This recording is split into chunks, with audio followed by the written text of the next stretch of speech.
And again, she's just happened to be in the circle of I made a video and then someone said something and then I posted something and then I'm making another video.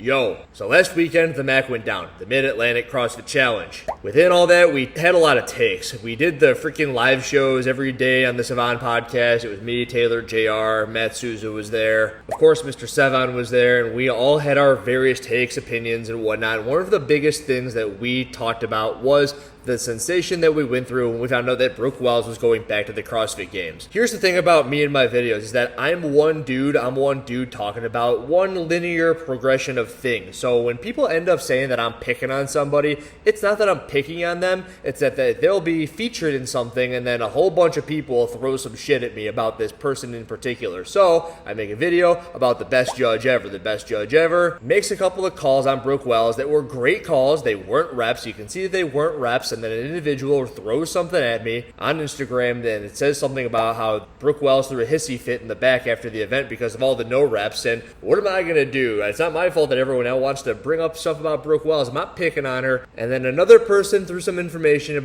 at me about how scoring has been done. And I remember the end of the competition, we had a feeling that it was just kind of off. It's like, did they pad the leaderboard? What's up with the scoring system? How is it that Brooke Wells, the poster child of CrossFit, everyone loves her? It's like one of the most marketable females in the field. Everyone wants Brooke Wells to go to the games. It'll be a great story. Gets in there with just a couple of points between her and a couple of other athletes who you may or may not have heard of before. It's like a little bit fishy, huh? And this is not going to be a video about how they padded the leaderboard. They did not pad the leaderboard. They didn't do anything to get Brooke Wells into the CrossFit game. She earned her right there. So let's go ahead and snuff that out right now. You're not going to send this to anybody and say, look, Brooke Wells didn't get into the CrossFit game. She shouldn't have been there. Yes, she should be there. She played by the rules. But this is indeed going to be another video about the way that the scoring formatting goes. If you don't follow Tyler Watkins at this point in time, you should probably follow Tyler Watkins. He's been giving his 2 cents worth. He's been giving out his Z-scoring. I made a video on Tyler Watkins and how he's the second guy to save CrossFit while he has a full-time job. And what he's been showing basically over the past couple of weeks is that the top of the leaderboard doesn't change too much, but the cut line is affected by the Z-scoring. The Z-score, remembered, for those of you who haven't watched them, a quick summation of it is that the better you do, the more points you get. The worse you do, the less points you get. It isn't a linear system where it's 100, 96, 92, and so on and so forth. It's if you clean and jerk 100 pounds and the next closest person to you clean and jerks 50 pounds, that person doesn't get 96 points, which is only 4 points less. They get a vastly lower number of points because you did double the weight that they did. You should be rewarded for doing way more weight than they did. If it were a workout where it was for time, if you finished a workout much quicker compared to the rest of the field, place by place, you should be rewarded for finishing much quicker. If I run a 4-minute mile and then everyone else runs a 6-minute mile and then everyone else is like 6 minutes, 6:05, 6:08, I should be getting a lot of points for having a 2-minute lead over that spot. And that's why Z-scoring is so cool. The big thing about Z-scoring is that there isn't going to be too big of a discrepancy at the end of the weekend. We've spoken about how the CrossFit Games champion has only been changed up one time, according to Tyler. Cara Saunders in 2016, I believe it was, should have beaten Tia Toomey. Maybe it was 2017, whatever the overhead walking lunge year was, because Cara Saunders' wins were much more dominating wins, giving her a bigger lead. The individual who reached out to me in relation to Brooke Wells this year said that if we were using the scoring that we have used in the past, Brooke Wells would not have made the cut line. What am I talking about? It's a scoring system that we still use to this day, actually. If you go to the Open, and if, let's say, you got Justin Medeiros, and he wins each workout in the Open. There are 3 workouts, right? So he wins. He gets 1 point. He gets 1 point. He gets 1 point. At the end of the Open, he gets 3 points. Now, let's say Spencer Panchik takes second, and second. That means that he's going to get 6 points, finishing second overall. 3 points for first, 6 points for second. Pretty easy. Makes sense. It's a lot like golf. The lowest score in golf wins, right? Don't have to overcomplicate it. Get the ball in the hole in as few strokes as possible. If you want to win the Open, do so while taking as few places as possible. In 2015, this all changed. So if you go to the 2014 regionals, what you're going to see is that Rich Froning in the Central East Regional accumulated a grand total of 10 points. He accumulated 10 points because over the course of those workouts, he finished first, second, third, something like that, accumulating the 10 points. So if somebody on workout number 1 took 11th, there's no way they could have beaten Rich Froning over the course of the rest of the weekend doing what he did. Why did CrossFit change all of this? A very good example of that might be something along the lines of 2016 in the California Regional. California Regional, you may or may not remember that Dan Bailey, who you may not even know, didn't finish outside of the top 10 over the course of 7 workouts. And you would figure that when you finish of a field of 30 within the top 10 on every single workout, you should be bound to be going to the CrossFit Games, right? It's a sport about having no weaknesses.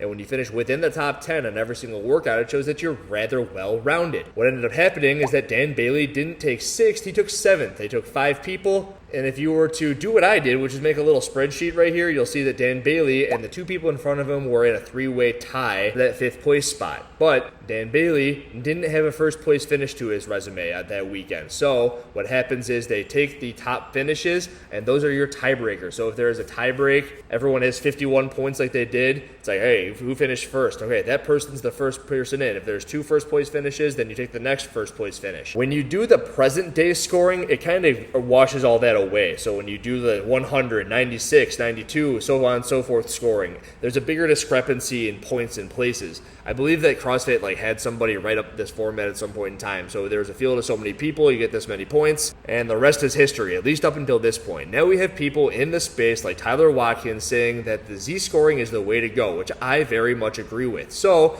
if we look at the Z-scoring for this competition, what you're going to find is that Brooke Wells didn't finish 4th, she finished 6th. And that just has to do with the discrepancy between her placings. And when she finishes 23rd on that rope climb workout, it hurt her placing so much that it's going to drop her out of the top 5. She would have to go compete at the last chance qualifier right now. And then if you were to also use the present day open scoring or the regional of 2014, 2013, and any of those, Brooke Wells would have also missed the cut. Not in a tie-break way that Dan Bailey did back in 2016. She would have just missed it. It was like 46, 47, 48. I made a spreadsheet for that too, showing that when you take the place finishing and you do it golf style, she doesn't make it by a point out of all these 400s of points. She misses it by a point in the 50s, 48s of points, which is a much neater, easier way to go about understanding all of these things. So the reason I'm bringing this up again is because I do think that a lot of changes need to be made. I think that my channel is basically a channel of change. It's a channel of trying to level the playing field, make sure that all the athletes are held to the same standards,